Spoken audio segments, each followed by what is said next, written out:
the basketball Vols, who seem to be playing at a higher level of clip than they typically do under Rick Barnes at this particular moment in time.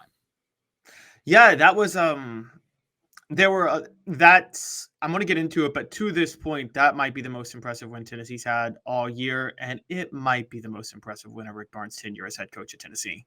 Well, That was just incredible. Yeah, I thought so too. I mean, I thought it's the classic show up, and if you don't show up, you can understand it at least. Like that's kind of the game where it's okay to not show up. But they showed up, and it's time for 4 Downs, and it's brought to you by our friends at Dynasty Pools and Spas. Again, Dynasty Pools and Spas. Mention Off the Hook Sports, get $500 off. 4 Downs brought to you by Dynasty Spas, the most comfortable spas made in the United States of America, right here in East Tennessee. Drop in for the all-new showroom in Athens. Dynasty Spas, perfect for all 4 seasons. 4 Downs, presented by Off the Hook Sports.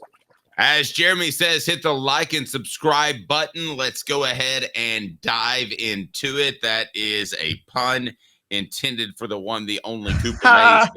There we go. Be careful, though. Don't dive into a hot tub. What do we do, Coop? Cooper Mays here. Hit like and subscribe. All right. First down. Coop here. First down. Caleb knows basketball as well as anybody in the biz, so I'll just ask him first. What did you think of the win? I said earlier, I thought it was just a really efficient, strong win on the road. Kudos, kudos, kudos. I can't give any more exemplaries than that. How about you? I mean, the way they won was their two, and I wrote this on Saturday, they won because of their 2 defensive specialists. Let's think about what happened on Saturday, guys. Tennessee was playing a ranked team on the road with everything on the line to win in the SEC. And as you guys know, in college basketball, I don't know why, but road game, like playing on the road is a lot more difficult in college basketball than college football. I've never been able to figure that out, but it is. And so they're playing on the road against a ranked team. Both teams have a chance for the SEC title. Dalton Knecht, their best player, one is having a bad shooting night. He's 1 of 7 from 3, but he's also in foul trouble. The team as a whole is shooting poorly from 3. They somehow find a way to win. You don't win when that happens. And the reason they won is because the 2 wings stepped up, Josiah-Jordan James and Jahmai Mashack. Everybody kept questioning why Josiah-Jordan James is still out there because he had been so poor shooting offensively all year, because he does everything else that doesn't involve scoring. Well, this time his number was called to score, and he did, and Jahmai Mashack came off the bench and arguably played his best game ever at Tennessee in the process. Well, and he's probably Tennessee's most improved player from last year ever. Would you agree with that? Josiah-Jordan James or Jahmai Mashack? Josiah-Jordan James. He was better offensively last year, though. It's just that his defense. But I'm going to debate that. I don't think he's asked to do that because of Dalton Knecht. I don't think he's asked to do it as often. That might be true. That's a fair point. You're right. That's a good point. He's become their most versatile. I will give you that. You know what? I could go their most improved in the post because last year Josiah-Jordan James got worked a lot of times playing in the post on defense, and they've played him a lot at the 4 this year, and he's been fine. And so I could get down with that. I mean, the guy had 13 rebounds yesterday and 11 points, and this was just one of those random games where his number was called, and guess what? He went 3 of 6 from 3, hit the 3 that put them ahead, hit the dagger 3 late in the game to put them in control. Jahmai Mashack comes off the bench, is 2 of 2 from 3. He hits the 3 to put Tennessee ahead late for good. And then he comes up with the steal to set up Jonas Adu for a bucket right after that. I mean, just little plays like that. That's what you want from your defensive specialist on the wing. That's why they're there. And that's why Tennessee won. Agreed. Jeremy McDonald's bag should be Chick-fil-A bag. Remind you to hit like and subscribe. We'd greatly appreciate that, Coop. Cooper Mays here. Hit like and subscribe. All right, Coop, what down is it? Cooper Mays here. Second down. Second down brought to you by Dynasty Pools and Spas. Mention Off the Hook Sports. Get $500 off. Does this team have the clutch gene? There's no right or wrong answer to this, and I've been asking this question for probably 25 years, Caleb, during my broadcast career. We don't really know until it's the final couple of minutes against Charlotte or whoever the case might be, or North Carolina. We don't really know. But if you had to bet, do they have the clutch gene? I will be able to definitively say that when they play South Carolina this week. But up until this point, my estimation is yes. Because, Dave, they have played 2 straight games that were de facto SEC regular season elimination games, right? To win the SEC regular season title. Correct. They were down by 7 in the second half for one and 8 in the second half for the other. They came back and won both of them. I think that That's you and I are, clutch. let me ask you this. I think you and I are talking about 2 different clutch genes, which I'm fine with. You're talking about the clutch gene within a game. I'm talking about maybe more maturity. So maybe it was poorly phrased on my part. To go to Alabama and win that when you just beat Bruce Pearl and you're riding high, that was a classic letdown game. And they didn't do that. So whether or not we're talking about clutch that you're talking about, No, or it's the clutch same I'm talking about, thing.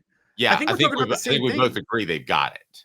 Yeah, they've got it. You're right. That was the level of maturity. It was so easy to let down, but remember, they're playing for these SEC championships. They're playing for the de facto SEC title every single one of these games. And they've won 2, and that makes Wednesday at South Carolina the de facto SEC regular season championship game. And you're right, for them to win in such an emotional way against Bruce Pearl, then go back on the road to beat Alabama. Not only did they beat Alabama, again, Dalton Knecht wasn't playing well. By the way, this is another point when we want to talk about Dalton Knecht's maturity. Wasn't playing well, wasn't foul trouble, but notice they still gave him the ball at the end of the game, and he was able to get a couple of buckets to make sure that they secured the win. Yeah, you kind of stole one of my downs, Cooper. Tennessee center Cooper Mays here. 3rd down. That's all right. Little Knecht. I thought that made it more impressive. And on the message board, Travis agrees. Every time they double DK, the around the horn pass for an open shot is so masterful. How can you stop it? And I'm going to get to Rick Barnes holding a master class over Coach Oates over the weekend. And then the fact that Knecht was well defended and the rest of the team beat Alabama was incredible. That by Travis as well. This team can win with very little Knecht. And as a matter of fact, I think it's their first option. Is Tennessee's first option to win without leaning on Knecht. And then if things don't go well, go the Knecht route. I believe that's the case. Caleb, you? That's exactly how they're set up. They're set up to have a complete offense that runs everything well. And then when it all breaks down, they can go to Knecht to score, get him out of a hole. It reminds me of... It's get the hell out of the way, Michael Jordan style. Yes, get exactly. The hell out of the way. The second three-peat Bulls, not the first three-peat, not the first one. That was all Michael Jordan. But the second three-peat Bulls that had Steve Kerr, Tony Kukoc, all those guys, that Bulls team could run a full offense without Michael Jordan on the court. But then Michael Jordan's on the court and is the best player out there. I just meant in general, there are certain players, whether it's Larry Bird, I think of Allen Iverson, a really good one-on-one player, whatever the case may be, where they say, guys, you 4 can go stand next to the coach and I got this. But that's not the way you want to run a basketball offense 99% of the time. No, it's not. And by the way, Larry Bird was the problem with the Sixers was they couldn't run an offense without Allen Iverson telling everybody to get out of the way. It was get the hell out of the way from minute 1 to minute 60 was the problem with that group. Exactly. Whereas like with Bird, you're right. Danny Ainge and Kevin McHale could play an inside-out game. And Larry Bird, without Larry Bird was just a massive. You know who? Actually, here's the best. The best comparison. Remember Mark Aguirre for the Bad Boy Pistons? I do. A better scorer than people give him credit for. But you got to bring this back to Dalton Knecht. How are you bringing this back to Dalton Knecht? Because the Pistons had a complete team that was all defense and toughness and playing good basketball. And then there's this go-to guy to score when they needed him to, and that was Mark Aguirre consistently. That's Dalton Knecht. And by the way, I was proven right again. What happened on Saturday? Dalton Knecht has an off game, and who scores double figures again? Who? Everybody? Who did I say was Tennessee's most important player? What was All SEC center Cooper Mays here. 4th down. Who was it? Jonas Adu again hits double figures. It was Jonas Adu. Josiah-Jordan James said afterwards, this was a master class in Rick Barnes' coaching. Barnes and Oates didn't look like they belonged on the same floor on Saturday. Sorry, fact. No, they didn't. Nate Oates has a system. Rick Barnes actually coaches. Exactly. And let me finish that thought in 60 seconds. I want to tell you about Dynasty Pools and Spas. Mentioned Off the Hook Sports. Get $500 off your spa showroom in Athens. They deliver. Caleb finishes that thought. on why Barnes is so much better than Oates in 30 seconds. Imagine having the best spas made right here in the United States of America in your backyard. Dynasty Pools and Spas. Their showroom is open in Athens, right off the interstate.